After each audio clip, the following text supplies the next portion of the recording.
Now I would like to invite Mr. Zohaib Zubi, the curator of this exhibition, without whom none of this would have been possible.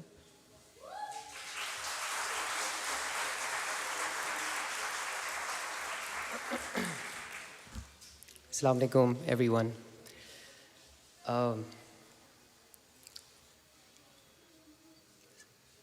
عموماً خطاب کے اختتام میں شکریہ ادا کیا جاتا ہے، مگر یہ مجھ سے نہیں ہوگا. میں پہلے ہی سب کا شکریہ ادا کرنا چاہتا ہوں، کیونکہ بہت زیادہ محنت اور بہت زیادہ محبت کے ساتھ آج یہ نمائش آپ کے لیے ہم نے منعقد کی ہے. سب سے پہلے تو Usman Ansari, head of department interior design, ان کے ساتھ ہی گفتگو شروع ہوئی تھی اور وفا ان کے ساتھ تھیں، اور ان سے یہ بات ہوئی کہ ہمیں ایک ریٹروسپیکٹیو ایگزیبیشن ضرور کرنی چاہیے. اور ہم پھر نیچے ڈاکٹر فائزہ کے پاس گئے، اور پھر Indus Valley as a whole and obviously interior design department, ہم سب نے مل کے یہ کام شروع کیا. اور میری ٹیم کے اندر میرا رائٹ ہینڈ مین ماجد، ایوان اور ہنا،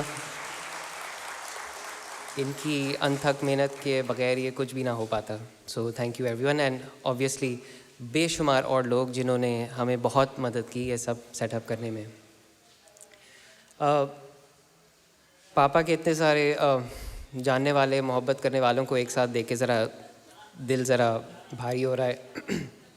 مجھے بہت اچھا لگ رہا ہے. انفیکٹ حقیقت یہ ہے کہ ایک بڑا عجیب مکس آف ایموشنز ہے. میں نے کچھ بہت زیادہ تیاری نہیں کی ہوئی، مگر جو ایک دو باتیں تھیں وہ میں آج آپ کے ساتھ شیئر کروں گا.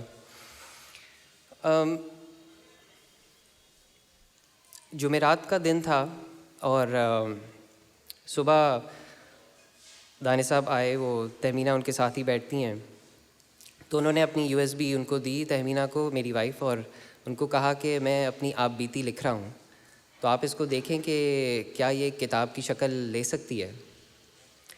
اور اسی دن وہ بیمار ہوئے.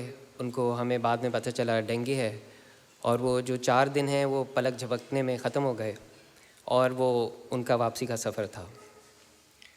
جب ہمیں ذرا ہوش آیا تو ہم نے وہ جو انہوں نے USB میں ڈاکیومنٹ دیا تھا وہ کھولا، تو اس آپ بیتی کو جو وہ لکھ رہے تھے اس کے پہلے باب کا عنوان اور پہلا جملہ تھا آئی ول بی نو مور. معلوم یہ ہوتا ہے کہ ان کو پتہ تھا کہ ان کا واپسی کا سفر ہے. دراصل ہمیں انہوں نے پہلے سے ہی کچھ بتانا شروع کر دیا تھا کہ واپسی کا سفر ہے. 1 سال پہلے ان کی تھوڑی طبیعت خراب ہوئی تھی، لنگز میں مسئلے تھے اور مختلف تھوڑا مختلف ان کو ہیلتھ ریلیٹڈ ایشوز تھے.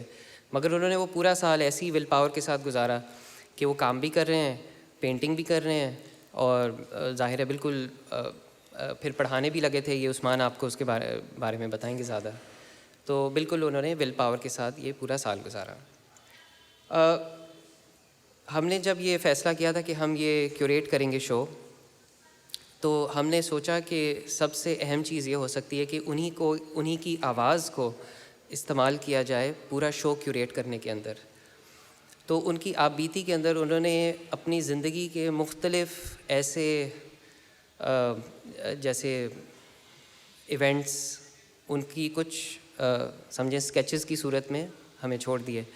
اور یہ کافی ساری ایسی باتیں جو ظاہر ہے ہمیں تو پتہ تھیں، مگر انہوں نے کبھی بھی فارمل طریقے سے ان کو لکھا نہیں تھا.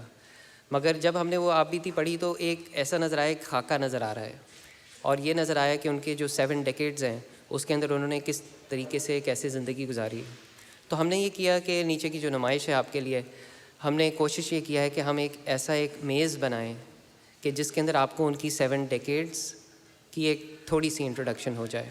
اور میں چاہتا ہوں میں ابھی آپ کے لیے تھوڑی سی انٹروڈکشن میں بھی کر دوں، تاکہ جب آپ جائیں تو آپ کو وہ نظر آئے جو ہم چاہ رہے ہیں آپ دیکھیں. ان کا بچپن بہت مشکل گزرا. ان کے والدین کی ڈائیورس ہو گئی، اور وہ اس کے بارے میں لکھتے ہیں اور بتاتے ہیں کہ انہوں نے کس قسم کی مشکلات کا سامنا کیا. اور کچھ ایسی عجیب و غریب آپ سمجھیں کہ قصے ہیں جو ایسے لگتا ہے کہ جیسے کوئی فلموں کے قصے ہوں گے. اور 1-2 ایسے قصے ہم نے نیچے ٹیکسٹ کی صورت میں لگائے ہوئے ہیں، وہ آپ دیکھ سکتے ہیں. وہ نواب شاہ گئے تھے اپنی پڑھائی کے لیے، اور جب وہ واپس آئے تو وہ ظاہر ہے ان کو کام شروع کرنا تھا، تو وہ کہتے ہیں کہ ان کی اپنے والد سے زندگی میں 2 دفعہ بڑی سنجیدہ قسم کی لڑائی ہوئی. تو پہلی لڑائی تب ہوئی جب وہ واپس آئے تھے نواب شاہ سے، اور انہوں نے سوچا تھا کہ وہ وہاں کام کر سکتے ہیں. تو میرے جو دادا ہیں انہوں نے ان کو سمجھیں کہ انکریج کیا یا کہا کہ بھائی یہ تمہیں اپنا راستہ خود ڈھونڈنا ہے. تو پھر انہوں نے کام شروع کیا اور بہت کام کیا، فرنیچر میں کام کیا، اور پھر بعد میں بحرین میں ان کو اپرچونٹی مل رہی تو وہاں پہ جا کے انہوں نے کام کیا، اور وہاں پہ انہوں نے فیصلہ کیا کہ مجھے تو لندن جانا چاہیے ایک فارمل ایجوکیشن کے لیے.